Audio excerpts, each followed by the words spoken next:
Hi, my name is Bissonnette from Toro, Copa, and Little Donkey. I'm on the board of Lovin' Spoonfuls, and today I'm going to do a plenty workshop on pantry staples.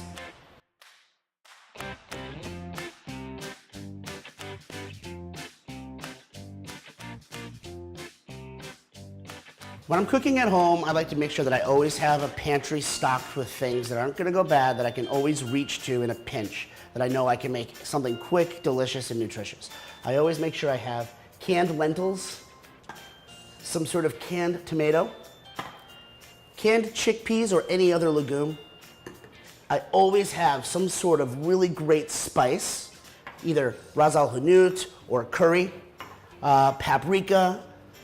I always have pepper, fresh ground preferably, garlic because it can sit for a very long time, Parmesan cheese because it adds a lot of flavor and umami. It's something that when you wrap it properly will hold in your refrigerator for almost a month.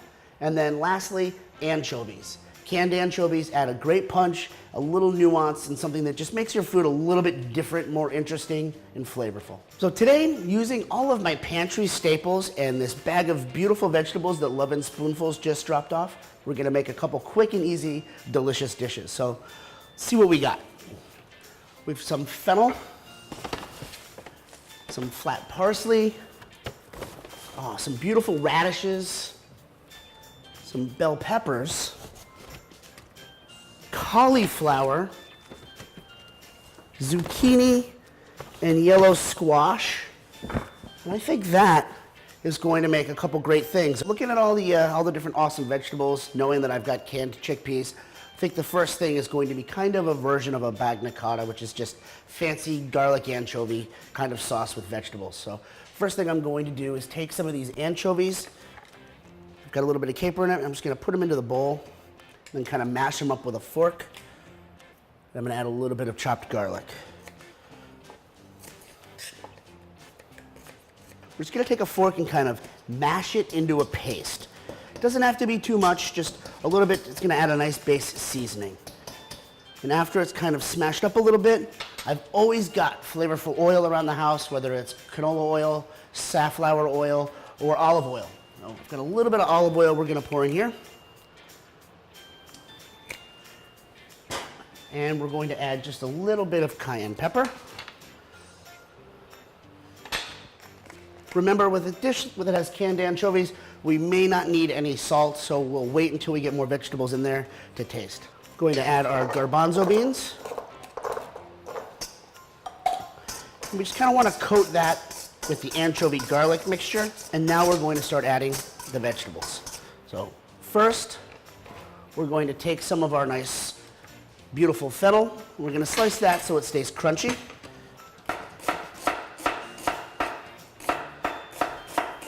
As we add every ingredient, we're going to mix it together. We don't want to just add everything and pile it on top and mix it, because then you're not going to incorporate things properly. You want to coat everything with that beautiful oil as we go.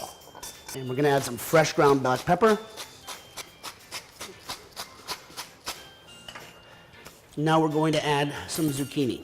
We're just going to slice that as thin as you can with your knife. If you're not confident with your knife skills to do what I'm doing, cut it in half first, so it's a little bit more stable on your cutting board, and then you can cut it nice and thin. So again, after we add that, we want to make sure that they kind of fan them out like a deck of cards so they don't stick together, and we're going to fold that through.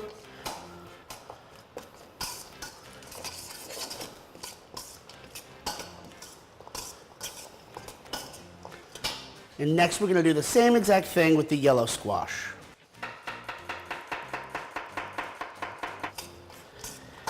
I say at home, don't be afraid to use your hands. It's really great to feel your food. Massaging a little bit of the salt into it's going to help pull some of the moisture out of the vegetables, which is inherently going to give it a little bit more flavor. We're going to take some parsley. I love parsley. I don't think you really need to worry about chopping it too much. And now we're going to add a little bit of Parmesan cheese to this.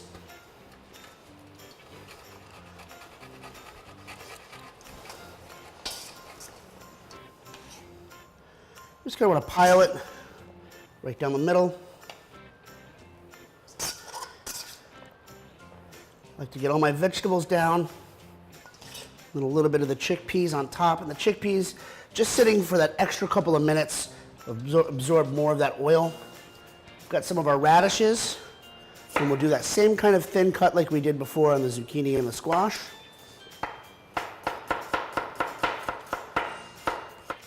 We'll scatter that over the top. A, makes it look prettier. B, radishes are delicious and they add crunch without adding fat. The beautiful tops from the fennel that a lot of people don't use or they throw away. And there we have a beautiful summer vegetable and garbanzo bean salad. So again, looking at the pantry and the things that we have on hand and the vegetables that Lovin' Spoonfuls gave me today, I think that we have to make a lentil curry. Sometimes people call this dish a dal. So again, I like to start off with just a little bit of oil. Whatever oil you have at home will work. And just enough to coat the entire bottom of the pan. And we're gonna take our garlic and just kind of smash it and then run our knife through it kind of rough. So we've got a bell pepper.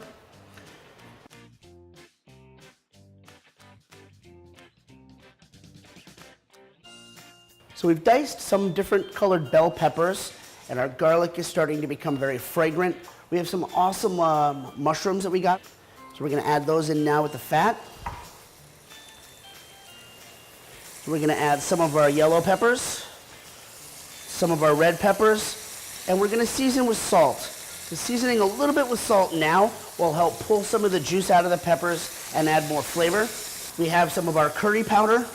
We're gonna add that now to coat the vegetables and toast in the oil. We have two kinds of curry powder today.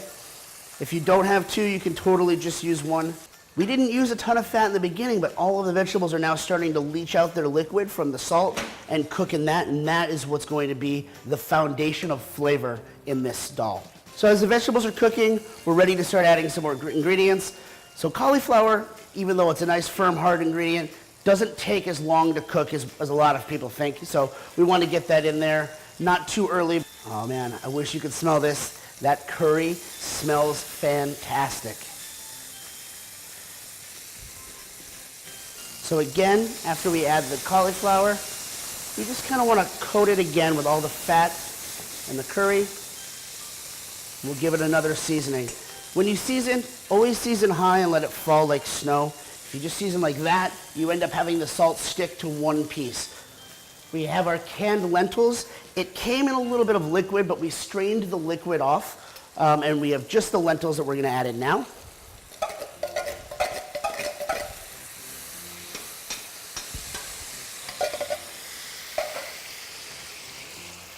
Just a couple splashes of water will help the cauliflower, and it kind of, all that fond or that bits of caramelized curry and pepper on the bottom of the pan will release, and that'll add us more flavor.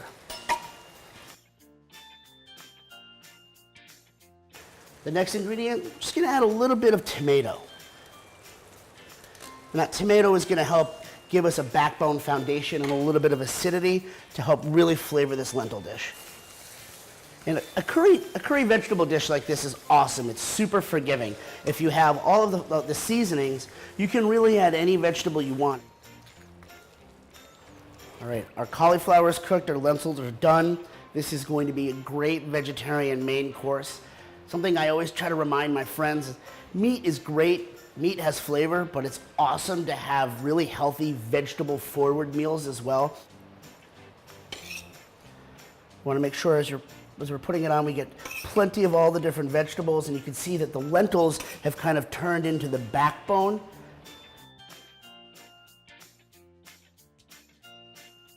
So taking a look at the dishes we made today, you can see a small investment in your pantry can help bring your food further. Plenty is our culinary and nutrition program, and if you want to learn more about us, lovinSpoonfulsinc.org. Thank you, and I hope you have fun cooking.